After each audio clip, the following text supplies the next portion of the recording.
서류를 처음 확인했을 땐 단순한 부동산 투자였어요.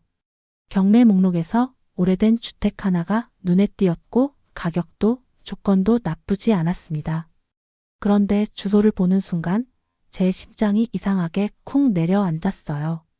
그곳은 제가 5살 때 버려졌던 집이었습니다. 구독과 좋아요를 누르면 건강이 찾아옵니다.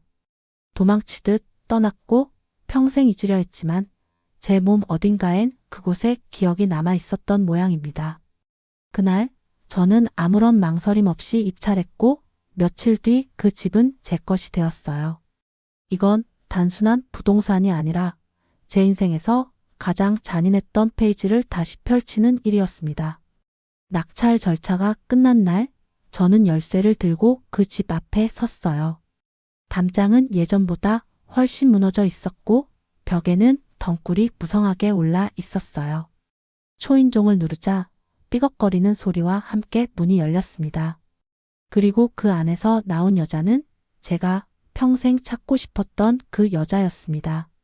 그녀는 주름진 얼굴에 낡은 스웨터를 걸친 노인이었지만 눈빛만큼은 기억 속 그대로였어요.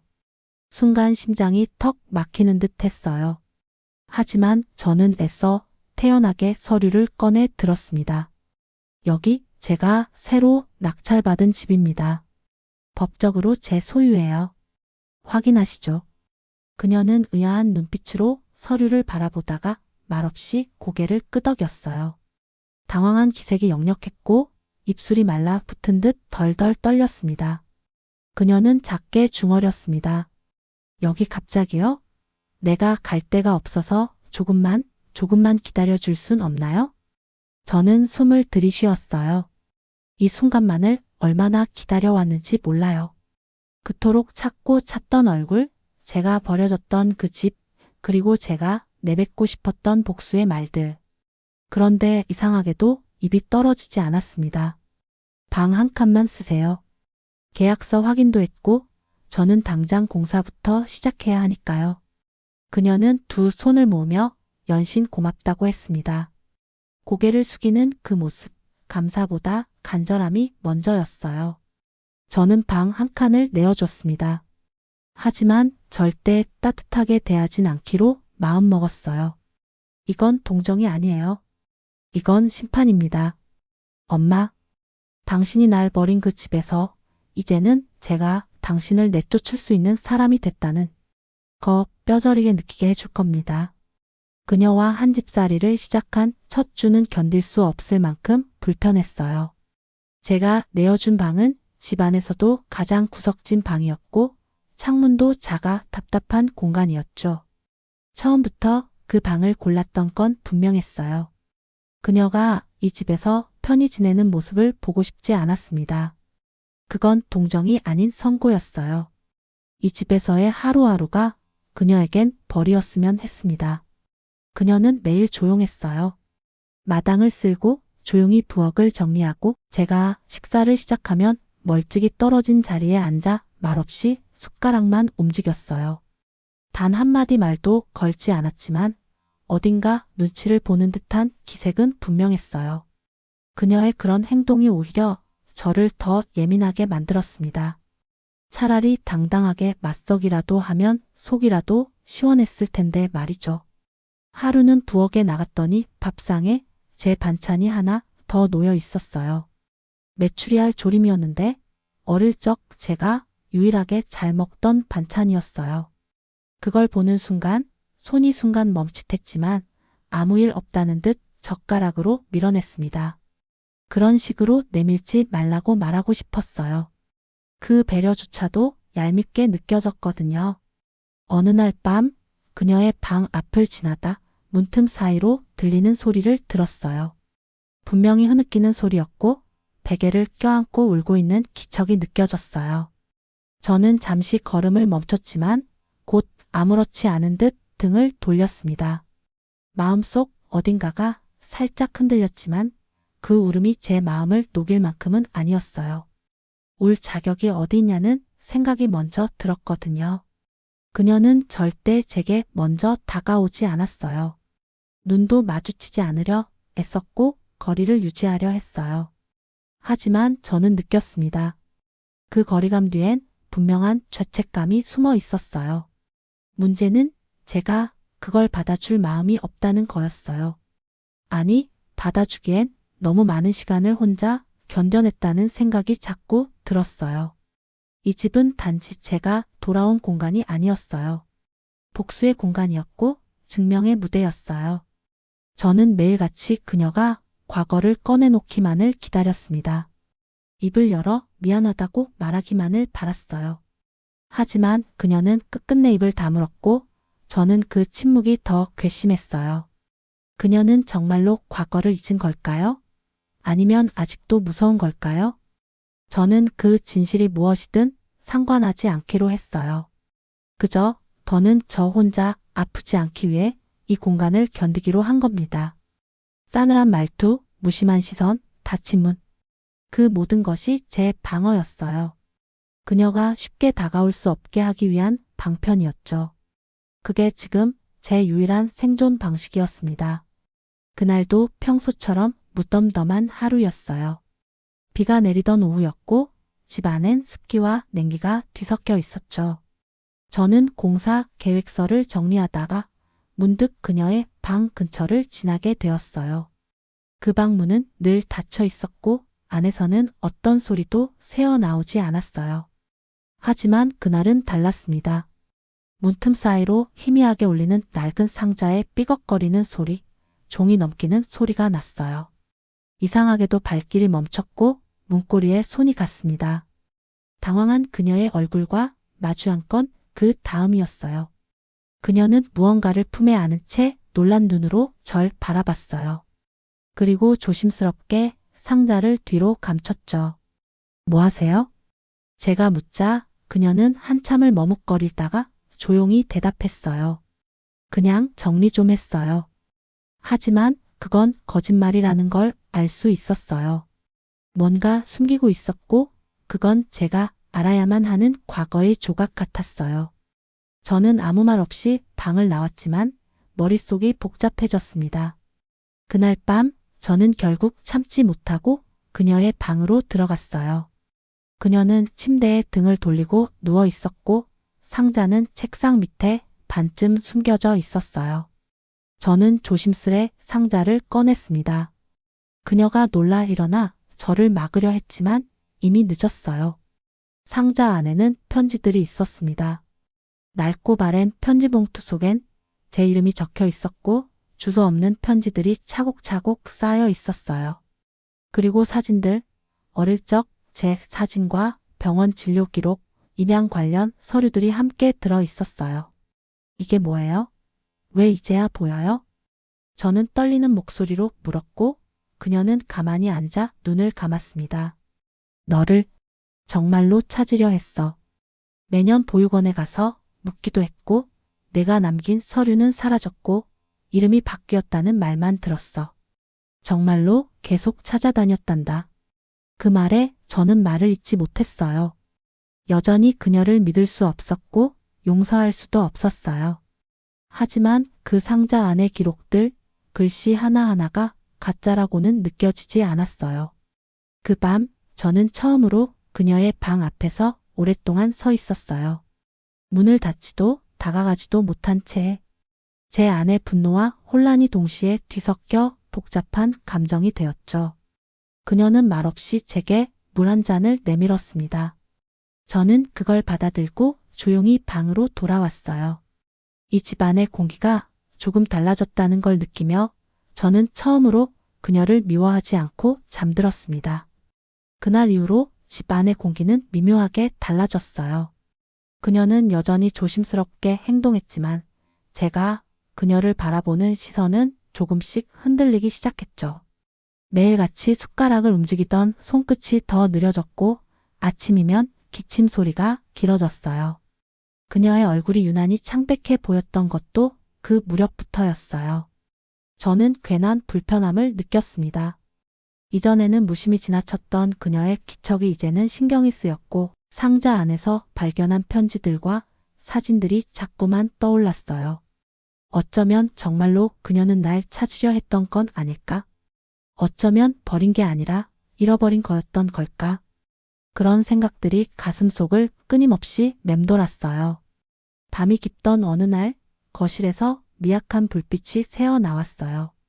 저는 물을 마시려다 그녀가 식탁에 앉아 뭔가를 손에 쥐고 있는 모습을 보게 되었어요. 다가가 조용히 바라보니 그녀 손엔 예전 가족 사진이 있었어요. 사진 속엔 제가 3살 무렵의 모습으로 웃고 있었고 그 옆에 그녀가 어린 저를 꼭 안고 있었죠. 그녀는 사진을 보며 조용히 말했어요. 그날 이후로 한 번도 잠을 편히 자본 적이 없어. 날마다 꿈에서 널 찾아 헤맸고 그때로 돌아가고 싶단 생각밖에 안 했어. 그런데 이렇게 내가 다시 여기 돌아왔다는 게 믿기질 않아. 저는 그 말을 들으면서도 쉽게 마음을 놓을 수 없었어요. 그리운 척, 미안한 척, 후회하는 척. 모든 게 연극처럼 느껴졌거든요. 하지만 동시에 그 목소리가 진짜라는 생각도 들었어요. 그녀의 어깨는 잔뜩 움츠러들었고 손가락은 사진을 꼭 쥔 채 떨리고 있었어요. 그 순간 저는 어릴 적 기억이 하나 떠올랐어요. 비 오는 날 담요에 쌓여 앉아있던 저를 안아주던 손. 따뜻하고 거칠었던 그 손이 지금의 그녀 손등과 닮아 있었어요. 기억은 왜 이리 조각나 있고 왜 이제야 퍼즐이 맞춰지는 걸까요? 저는 조용히 그녀 맞은편에 앉았어요. 아무 말도 하지 않았어요. 대신 사진을 가만히 바라봤습니다. 그리고 아주 작게 거의 들리지 않을 만큼 중얼였어요. 그때 왜 그랬어요? 그냥 한마디라도 해줬으면 난 평생 이렇게 아프지 않았을 텐데. 그녀는 대답하지 않았습니다. 그저 눈을 감고 고개를 떨군 채로 조용히 앉아 있었어요. 그리고 처음으로 우리 사이의 말보다 더 깊은 침묵이 흘렀어요. 원망도 용서도 아닌 아주 오래된 시간과 감정이 마주 앉은 밤이었어요. 그날 이후 저는 혼란스러운 감정에 휩싸여 지냈어요. 상자 속 편지들과 그녀의 말, 그리고 사진 속 웃고 있던 제 모습. 모든 게 하나의 퍼즐처럼 맞춰지기 시작했지만 이상하게도 속이 더 뒤집혔어요. 눈앞의 사실보다 너무 늦게 알게 된 시간이 더 아프게 느껴졌습니다. 그녀는 여전히 조심스러웠지만 전보다 더 말이 없었어요. 저녁이면 혼자 마당에서 앉아 하늘을 바라보거나 텔레비전을 켜두고 소리도 없이 화면만 보곤 했죠. 저는 그런 그녀를 멀리서 지켜보면서도 자꾸만 마음 한구석이 저려왔어요. 마치 내가 더 나쁜 사람이 된 기분이었어요. 하루는 우연히 병원 영수증을 발견했어요. 식탁 위에 놓인 봉투 속에서 흘러나온 서류였죠. 거기엔 말기 간암이라는 단어가 또렷하게 적혀 있었어요. 저는 그대로 얼어붙은 듯 서 있었습니다. 온몸에서 피가 빠져나가는 기분이었어요.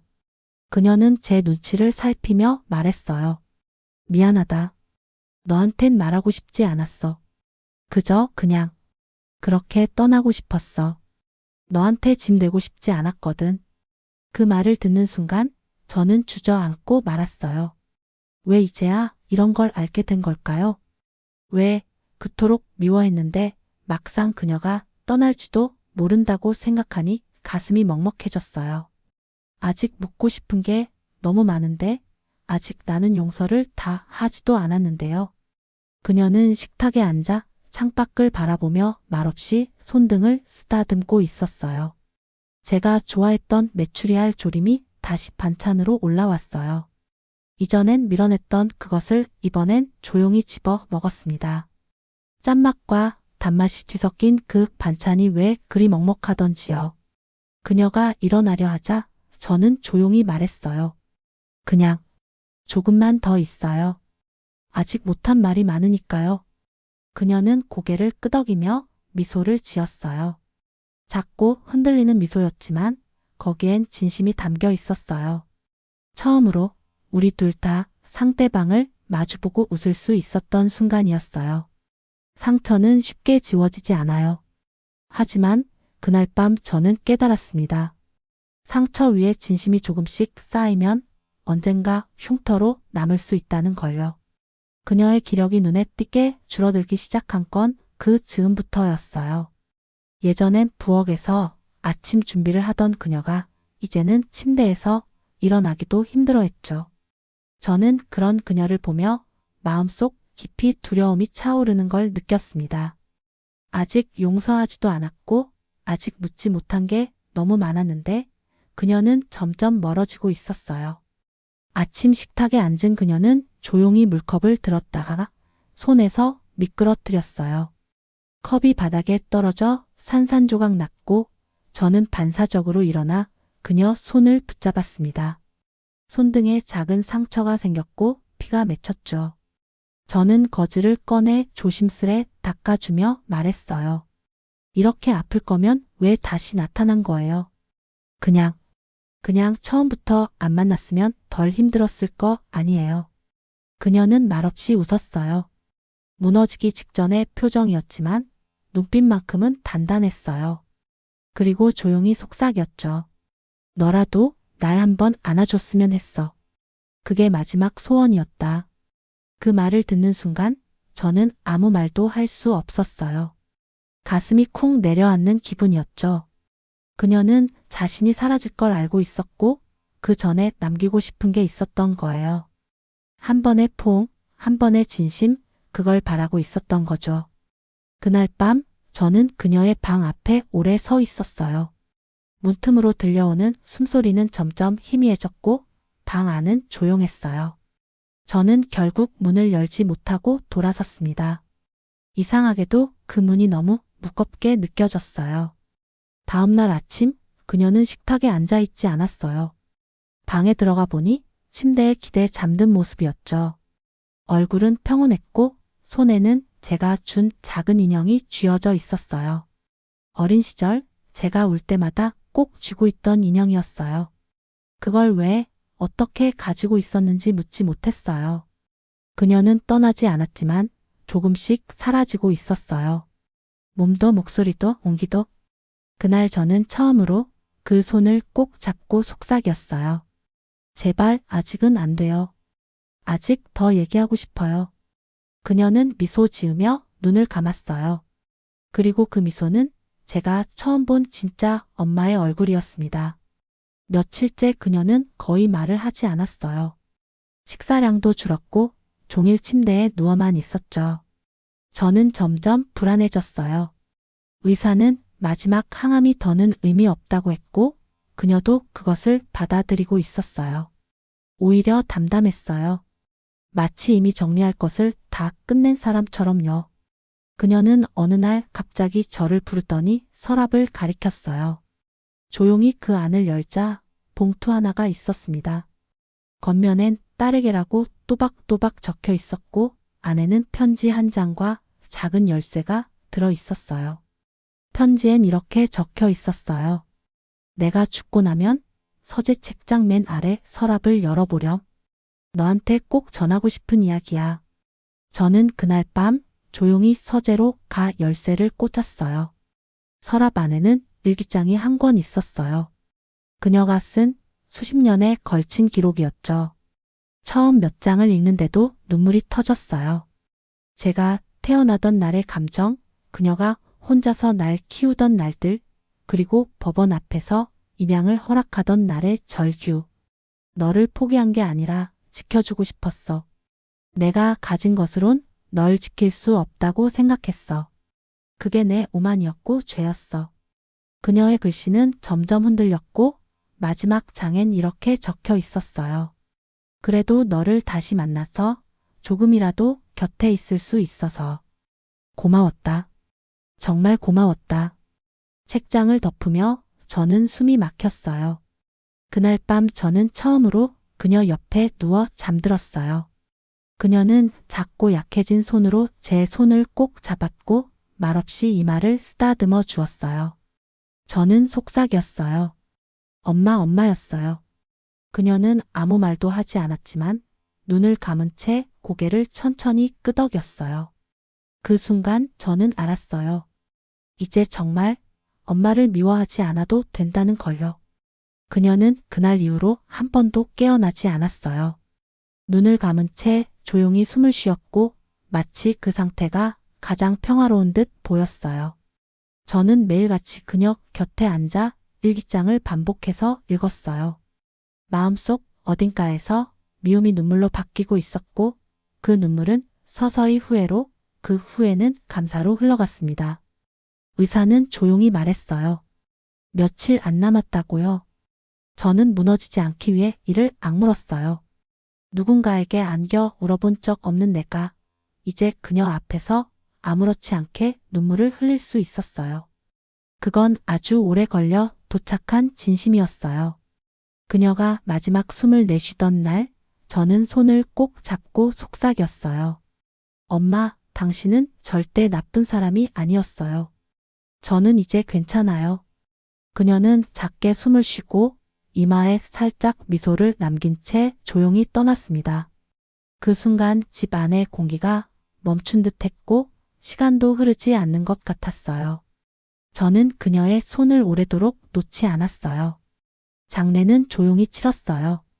아무도 초대하지 않았고 영정 사진도 오래된 흑백 사진 하나로 대신했어요. 꽃은 소박하게 준비했고 유골함은 직접 품에 안고 돌아왔습니다. 그녀가 가장 좋아하던 마당 한켠에 작은 화단을 만들었고 그곳에 그녀를 묻었어요. 햇살이 가장 먼저 닿는 자리였죠. 며칠이 지나 저는 집 안 곳곳을 정리했어요. 그녀의 흔적이 남은 물건들, 오래된 옷까지, 그리고 그 많은 편지들을 하나씩 닫으며 비워냈어요. 하지만 이상하게도 집은 더 따뜻해졌어요. 그녀가 없는데도 말이에요. 낙찰받은 그 집은 이제 더 이상 복수의 무대가 아니었어요. 미움과 오해, 그리고 용서가 뒤섞인 이 공간은 제 인생에서 처음으로 가족이라는 단어를 품게 된 집이었어요.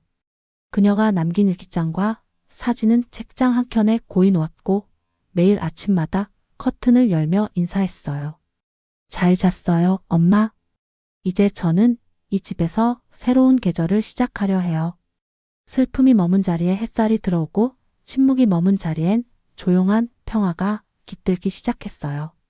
이 집은 이제 제가 다시 살아가기 위한 출발점이 되었습니다.